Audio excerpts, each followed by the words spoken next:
आज हम पढ़ने जा रहे हैं क्लासिफिकेशन ऑफ कार्बोहाइड्रेट्स, जिसमें हम पढ़ेंगे मोनोसेकेराइड्स के बारे में।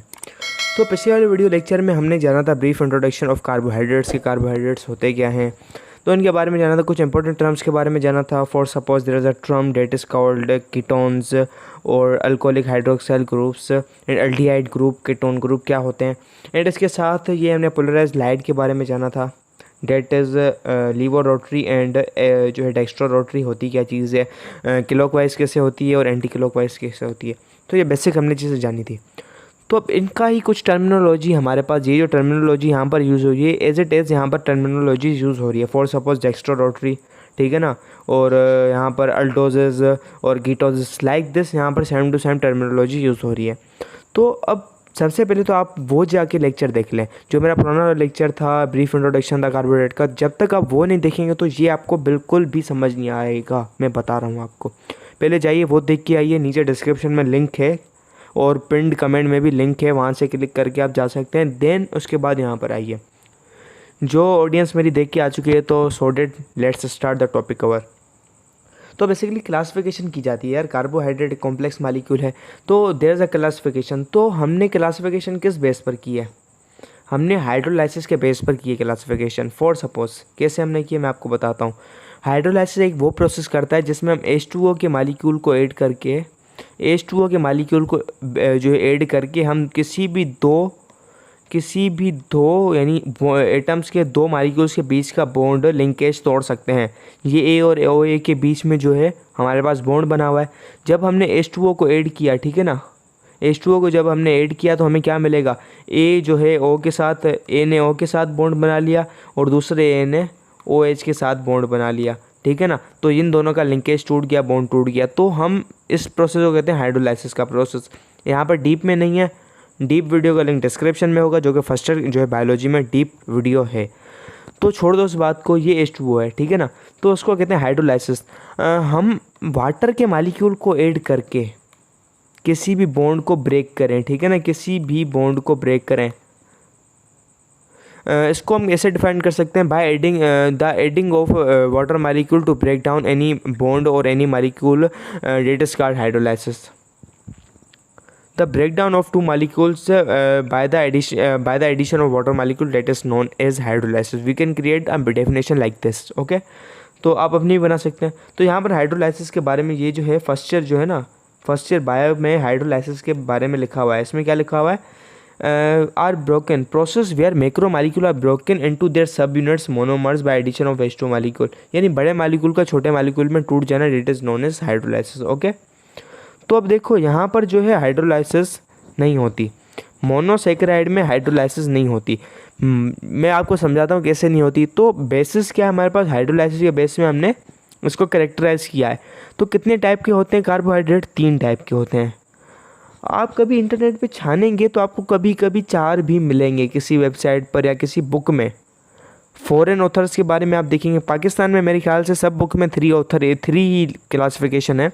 तो आप कोई इंडिया की बुक देखेंगे तो वहाँ पर आपको 4 भी मिलेंगी, ठीक है ना। 4 टाइप की कार्बोहाइड्रेट होते हैं। तो उनमें पहले नंबर पे वो रखते हैं मोनोसेकेराइड को, ठीक है ना, मतलब 1 शुगर। और दूसरे पर रखते हैं वो डाई को, ठीक है ना। दूसरे पर वो रखते हैं डाईसेकेराइड को, मतलब 2 शुगर। और फिर रखते हैं ओलिगोसेकेराइड थर्ड पर, चौथे पर पॉलीसेकेराइड जो हमने रखा हुआ है। तो डाईसेकेराइड का मकसद ये होता है, मतलब 2 शुगर हों उसमें, 2 डाई मतलब 2 शुगर।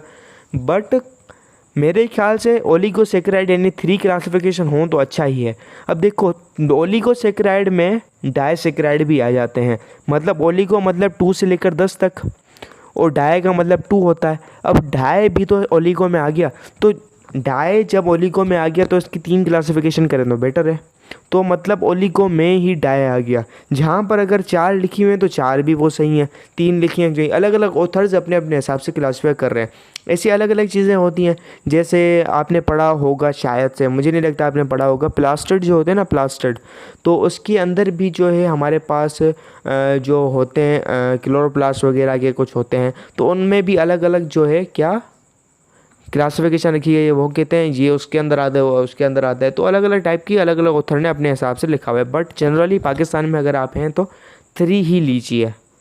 पेपर जाएँ तो 3 लिख के आइए, फॉर एडिशनल नॉलेज, अगर 4 भी कहीं पर लिखा हुआ है वो गलत नहीं लिखा हुआ, ठीक है ना, फॉर द एडिशनल नॉलेज।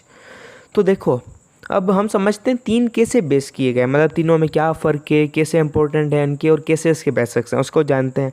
मेरी जो वीडियो होती है ना बड़ी होती है, मुझे स्टूडेंट्स कहते हैं सर आपकी वीडियो बड़ी होती है।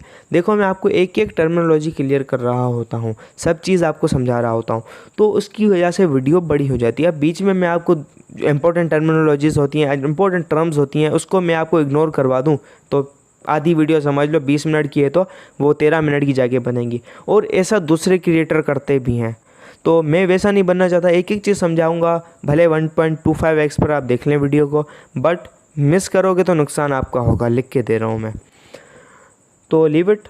तो अब देखो मोनो का मतलब क्या होता है, हमने समझा है मोनो मतलब वन, ग्रीक वर्ड है वन, एंड सेक्राइड का मतलब क्या होता है sugar, one sugar containing molecule is called monosaccharide, मतलब इसके अंदर 1 शुगर होती है। अगर हम मोनोसेक्राइड को कभी ब्रेक डाउन करें, मोनोसेक्राइड को अगर हम कभी भी ब्रेक डाउन करें, ठीक है ना, ब्रेक करें, तो हमें कभी भी इसके अंदर से एक्स्ट्रा शुगर नहीं मिलेगी। मोनोसेक्राइड को अगर हम सिंप्लीफाई करें फर्दरली तो हमें इसके अंदर से कोई भी शुगर नहीं मिलेगी, ठीक है ना। तो मतलब ये कि इसको हम फर्दरली क्लासीफाई नहीं कर सकते, क्योंकि होती इसके अंदर 1 शुगर है, इसको भी तोड़ दें हमें शुगर मिलेगी नहीं, ठीक है ना। डायसेक्राइड को कर सकते हैं, डायसेक्राइड को करेंगे तो हमें 2 शुगर मिलेंगी, ठीक है ना। तो डायसेक्राइड मतलब एक मालिक्यूल है, उसको ब्रेक डाउन किया 2 शुगर मिल गई, बट मोनोसेक्राइड एक ही है, ठीक है ना। तो इसको हम कभी भी फर्दर सिंप्लीफाई नहीं कर सकते, और इसको हम सिंपल शुगर भी कहते हैं। इसका दूसरा नाम क्या है, सिंपल शुगर। अगर आपके पास MCQ आ जाए, how do you mean by what is simple sugar, say monosaccharide, polygosaccharide, polysaccharide, but you will say what is simple sugar, that is monosaccharide, okay. Monosaccharide, अब मोनोसेक्राइड में भी चीज़ें होती हैं, मतलब मोनोसेक्राइड को भी हमने फर्दरली क्लासीफाई किया हुआ है उसके नाम पर, मतलब ऐसे कि मतलब अगर कोई भी अगर मोनोसेक्राइड है उसके पास 3 कार्बन है, हमने कार्बन के बेस पर किए, कितने कार्बन एटम होंगे, हमने एक फार्मूला पढ़ा था, याद है तुम लोगों को, देखो एक फार्मूला था, समझना, पिछली वाली वीडियो देखी होगी तुमने, समझा होगा, CnH2ON, जितने कार्बन एटम होंगे, अगर 2 कार्बन एटम है, अगर समझ लो 4 कार्बन एटम है तो H2O भी 4 ही होंगे। जब हमने H2O 4 लिखे तो अगर मल्टीप्लाई करवाया C4H8O4 आंसर आ गया, ठीक है। मतलब जितने कार्बन एटम होंगे उतने ही वाटर के मालिक्यूल होंगे, C4H। अगर यहाँ पर 3, अगर हम इसको चेंज कर दें फॉर सपोज, ये देख लो, अगर हमने यहाँ पर अगर हमने कार्बन के एटम 3 ले लिए तो यहाँ पर भी 3 हो जाएगा। तो H को तो जो है हमारे पास H2O है ना, समझ लो 2 3 6 आ गया, O 3 3 कार्बन, तो ये होगा। मतलब जितने कार्बन है उतने क्या हैं, वाटर के मालिक्यूल्स हैं, ओके।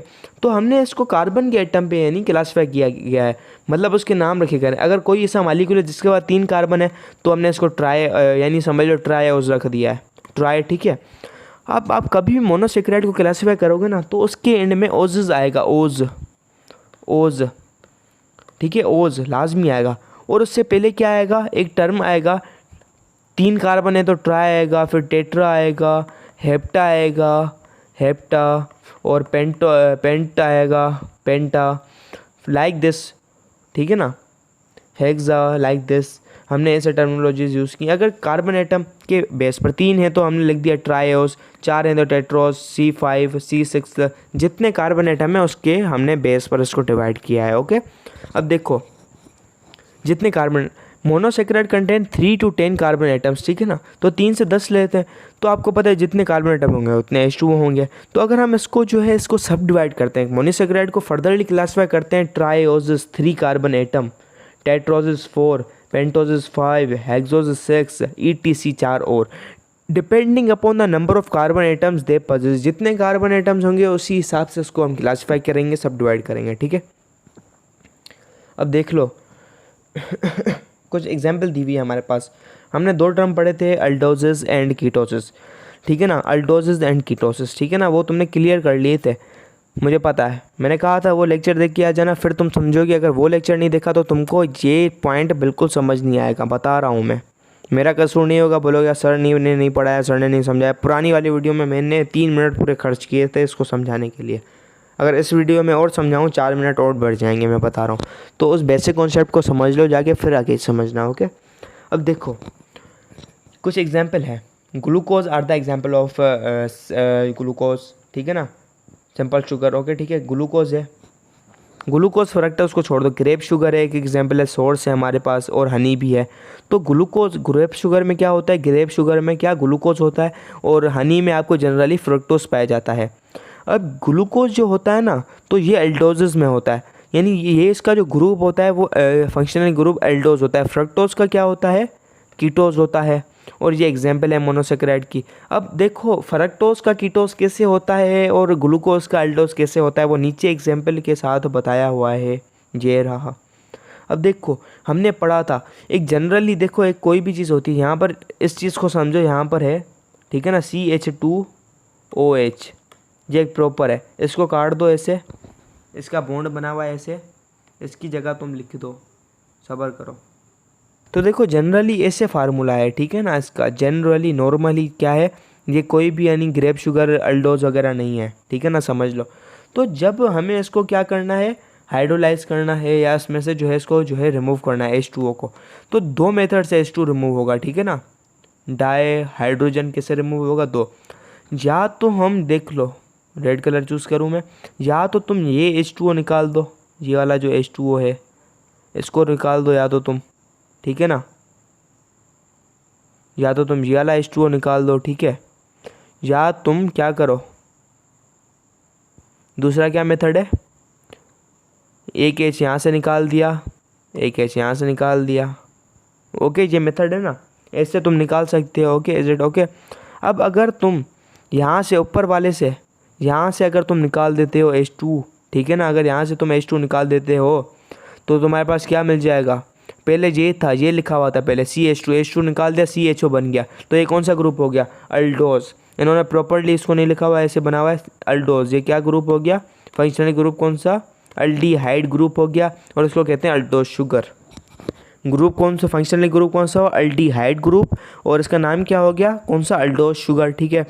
अब देखो अगर हमारे पास नॉर्मली ये चीज़ लगी हुई है, अब नॉर्मल में क्या था, यहाँ पर ऐसे था, या तो दूसरा मेथड यह था, एस यहाँ से निकाल दें H2, ठीक है ना, एक H यहाँ से निकला यहाँ से, तो जब हमने यहाँ से निकाल दिया तो C और O का जो है हमारे पास ये बॉन्ड बन गया, समझ लो, और OH निकल गया यहाँ से, H2 हमारे पास, सॉरी H2O हमारे पास यहाँ से निकल गया, उड़ गया, ठीक है ना।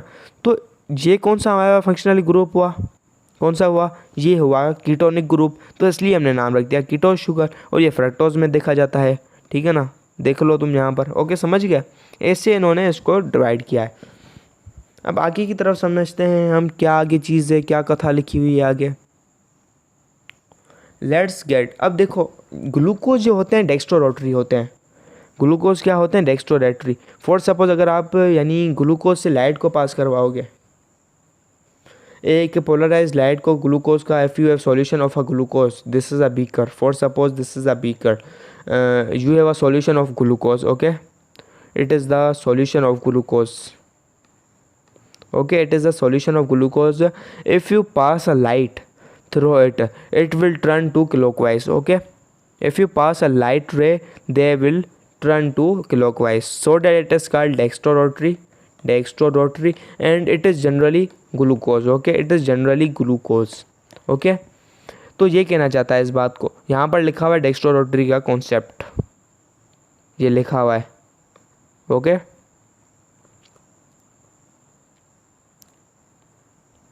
तो ये डिलीशियस फूड्स में भी हमारे पाया जाता है, ग्रेप्स वगैरह में 20 से 30% उसको मीठा बनाने के लिए है, फनी में भी जो है फ्रक्टोज की फॉर्म में बना जो है फाउंड किया जाता है, और फॉर सपोज इसको छोटे छोटे मालिक्यूल होते हैं, इसको हम बड़ा मालिक्यूल करके भी सेल्यूलोज वगैरह स्टार्च की फॉर्म में भी रखते हैं, जैसे प्लांट वगैरह में आपको पता है स्टार्च की फॉर्म में ये जो है सेव हम स्टोर करके रखता है, ठीक है ना। तो ग्लूकोज बेसिकली फोटोसिंथेसिस से भी हमको मिलता है, C6H12O6 हमें जो है मिलता है, ठीक है ना। तो बाद में प्लांट इसको बड़े बड़े मालिक्यूल्स में for suppose starch and cellulose polysaccharide में जमा करके रख लेता है, ठीक है, क्योंकि ग्लूकोज बहुत ज़्यादा इंपॉर्टेंट है, उसी से हमको एनर्जी मिलती है उसको ब्रेक डाउन करने के बाद, ठीक है। तो ये हमारे ह्यूमन ब्लड में भी पाया जाता है, और इसको ब्लड शुगर भी कहा जाता है। फॉर सपोज इसकी जो नॉर्मल रेंज होती है ना, किसमें, हेल्दी ह्यूमन में, हेल्दी पर्सन में, ठीक है ना, हेल्दी पर्सन में कितनी इसकी रेंज होती है, 65 से लेकर 110 मिलीग्राम पर 100 ml। सॉल्यूशन कितना है 100 ml का, ये याद रखना आपको, 65 से लेकर 110 मिलीग्राम पर लीटर। गलत हो जाएगा, 100 ml या 0.1 लीटर। ओके, तो इसकी परसेंटेज कितनी भी 0.06 से लेकर 0.1 तक। ओके, तो इतनी परसेंटेज होती है हेल्दी ह्यूमन में, मतलब एक अडल्ट में या जो है नॉर्मल ह्यूमन में 16-17 साल फॉर सपोज, अलग अलग लिमिट्स होती हैं। ओके ठीक है fine. Glucose is commonly thought to be a rapid source of energy for patient. अब यार पेशेंट के लिए भी एनर्जी की सोर्स होती है ग्लूकोज, और जनरली हमारे पास कैसे बनती है, ग्लाइकोलाइसिस का प्रोसेस होता है, वहाँ से हमें एटीपी मिलती है। तो ये पेशेंट्स के लिए भी होता है, ह्यूमन के लिए एक क्विक सोर्स होता है, ठीक है ना, ग्लूकोज ह्यूमन्स के लिए, ठीक है ना। उसको हम ब्रेक डाउन करते हैं, प्लांट अलग तरीके से स्टोर करता है, हम एटीपी की फॉर्म में स्टोर करते हैं। फ्रक्टोज जनरली फ्रूट्स में पाया जाता है, ठीक है ना, यानी लेतिन फ्रैक्टस, ये लेतिन का वर्ड है, लातीनी ज़बान का। Fructus means fruit, occurs in ripe fruits, honey, cane, sugar, यानी तकरीबन शुगर, यानी क्या इस किस में पाया जाता है, फ्रूट्स में तकरीबन। ओके, अब ये मैंने आपको समझा दिया ये कैसे काम किया इसने, यानी कैसे यानी ग्रुप इसका हुआ। Okay, is it clear? If you have any question you can ask in it comment section, we will reply you soon. अब मोनोसेक्राइड की एक जो है आप समझ लो कैरेक्टरिस्टिक की, ये आपको याद रखनी है। ये स्वीट होता है टेस्ट में, वाटर सोल्यूबल होता है और क्रिस्टलाइन सॉलिड होता है। क्रिस्टलाइन सॉलिड होता है, ये 3 प्रॉपर्टीज़ हैं इसकी, ये आपने याद कर लेनी है, ठीक है। वाटर सोल्यूबल होता है, अब ये वाटर सोल्यूबल होता है। अब आप समझोगे यार क्यों दूसरे नहीं होते हैं, तो इनमें से एक ऐसा होता है, आगे आप समझोगे कुछ जो होते हैं वो वाटर सोल्यूबल नहीं होते, इनसोल्यूबल होते हैं, इनसोल्यूबल होते हैं, but monosaccharides are soluble in water. Okay ठीक है, तो ये आपने 3 चीज़ों को याद रखना है, क्रिस्टलाइन सॉलिड होते हैं, ओके, स्वीट इन टेस्ट होते हैं and soluble in water, it is very important, ठीक है। आई होप आप लोगों को यहाँ तक बिल्कुल क्लियरली समझ आ गया होगा। तो मिलते हैं नेक्स्ट वीडियो के अंदर, तब तक के लिए बाय बाय, अल्लाह हाफिज़।